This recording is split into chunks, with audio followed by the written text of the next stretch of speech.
Hello, നമസ്കാരം. സന്തോഷ്. 2.5 വർഷത്തിനിടയിലെ മൂന്നാമത്തെ കേരള സന്ദർശനം. നിയമസഭാ തെരഞ്ഞെടുപ്പിൻ്റെ BJPയുടെ NDAയുടെ പാലക്കാട്, തൃശൂർ മണ്ഡലങ്ങളിലെ ഇന്ത്യൻ പ്രധാനമന്ത്രി നരേന്ദ്രമോദിയുടെ പ്രചാരണ പരിപാടികൾ. പാലക്കാട് പ്രസംഗവും തൃശൂരിൽ റോഡ് ഷോയും.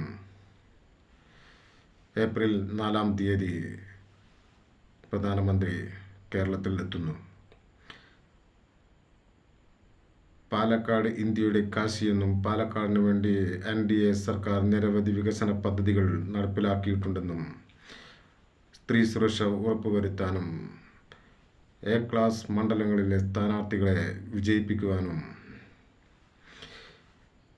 കേരളം മാറി മാറി ഭരിച്ച LDF, UDF, ഇടതുപക്ഷ, വലതുപക്ഷ പാർട്ടികൾ കേരളം കട്ടുമുടിച്ചെന്നും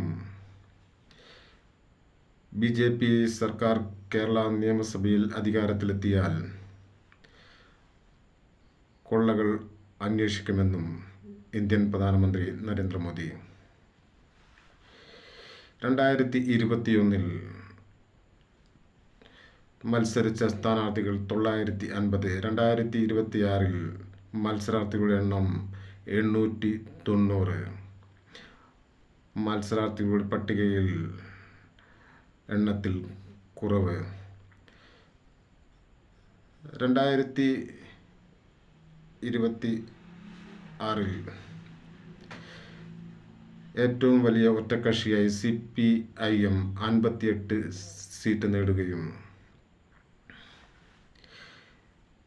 കേരളത്തിലെ LDF സർക്കാരിൻ്റെ വൻ നേട്ടങ്ങളിലൊന്നായി കിഫ്ബി വഴി നടത്തിയ 1,10,000 കൂടുതൽ കോടികളുടെ വികസന പ്രവർത്തനങ്ങൾ, റോഡുകൾ, പാലങ്ങൾ, മറ്റ് വായ്പാ സഹകരണ സംഘങ്ങൾ, ചെറുകിട വ്യവസായങ്ങൾ, LDF സർക്കാരിൻ്റെ നേട്ടങ്ങൾ എണ്ണിപ്പറഞ്ഞ് കേരള മുഖ്യമന്ത്രി പിണറായി വിജയൻ കേരളത്തിൽ LDF സർക്കാരിന് വേണ്ടി വെൽഫെയർ പാർട്ടിയും SDPIയുടെയും പിന്തുണകൾ, കേരളത്തിലെ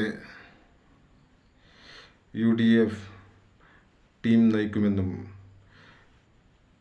UDF ടീം കേരളം ഭരിക്കുമെന്നും അധികാരത്തിലെത്തിയാൽ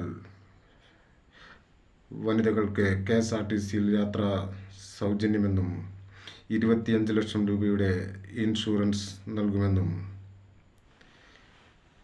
UDF. കാസർഗോഡ് മണ്ഡലത്തിൽ മത്സരിക്കുന്ന K. സുരേന്ദ്രൻ മത്സരിച്ച് ജയിച്ചാൽ വീടില്ലാത്തവർക്ക് 3 മാസത്തിനുള്ളിൽ വീട് നൽകുമെന്ന് തിരുവനന്തപുരം കോർപ്പറേഷൻ മേയർ. ബേപ്പൂരിൽ മുഖ്യമന്ത്രിയുടെ മകളുടെ ഭർത്താവും ടൂറിസം വകുപ്പ് മന്ത്രിയും പൊതുമരാമത്ത് വകുപ്പ് മന്ത്രിയും നിലവിലെ MLAയുമായ മുഹമ്മദ് റിയാസിനെതിരെ LDF സർക്കാരിൽ അംഗമായിരുന്ന രാജിവെച്ച് പുതിയ പാർട്ടി ഉണ്ടാക്കി ഉപതെരഞ്ഞെടുപ്പിൽ മത്സരിച്ച് 15,000 കൂടുതൽ വോട്ട് നേടിയ PV അൻവറിന് UDFൻ്റെ പിന്തുണ. ബേപ്പൂരിൽ മുഹമ്മദ് റിയാസിനെതിരെ. എൻ്റെ വീഡിയോകൾ കൂടുതൽ കാണുന്നതിന് വേണ്ടി ലൈക്ക് ചെയ്യൂ, ഷെയർ ചെയ്ത് സബ്സ്ക്രൈബ് ചെയ്ത് സഹകരിക്കും.